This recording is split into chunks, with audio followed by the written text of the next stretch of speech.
গুরুপুরে গুরু অর্থাৎ যিনি অন্ধকার থেকে আলোর পথে নিয়ে যান।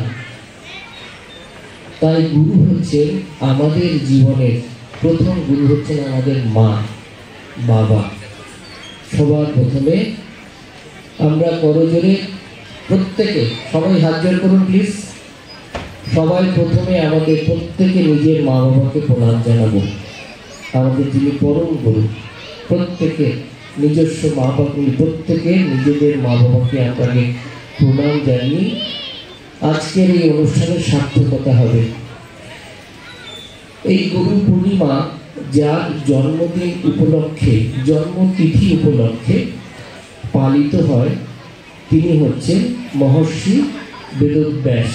বেদব্যাস যিনি মহাভারত রচনা করেছিলেন। শুধু তাই নয়, এই যে আমরা যে সনাতন হিন্দু ধর্মে বলি 4টে বেদ, ঋক, সাম, যজুর, অথর্ব, এই বেদকে যে 4টে ভাগে ভাগ করেছিলেন সেই হচ্ছেন মহর্ষি বেদব্যাস, যিনি ব্রহ্মসূত্রের রচনা করেছেন, ভাগবতের রচনা করেছেন। সেই বেদব্যাস মুনি, যা ভারতীয় সংস্কৃতির হাজার হাজার বছরের আধ্যাত্মিক চেতনা এবং ভারতীয় সংস্কৃতি যার ভিত্তিভূমি, সেই ভিত্তিভূমিকে সুচারুরূপে যিনি সাজিয়েছিলেন, সেই বেদব্যাস আজকে তার শুভ জন্মতিথি।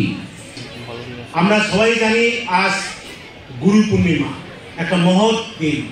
এই দিনে আমরা এখানে সমবেত হতে পেরে আনন্দে আমরা উদযাপন করব। আমরা জানি অনেকে, আমরা নতুন প্রজন্মের ছেলেমেয়েরা নাও জানতে পারে গুরু পূর্ণিমা কি। এটা একটা নতুন বিষয়। আমাদের দপ্তর বিগত 4 বছর ধরে আমাদের এই গুরু পূর্ণিমা উদযাপন আমরা করে আছি। এটা আমাদের তথ্য সংস্কৃতি দপ্তরের একটা বাৎসরিক ক্যালেন্ডারে আছে আওতায়। এটার উপলক্ষে আমরা শুধু এই জেলা না, সমস্ত জেলাতেই এই উদযাপন করছি।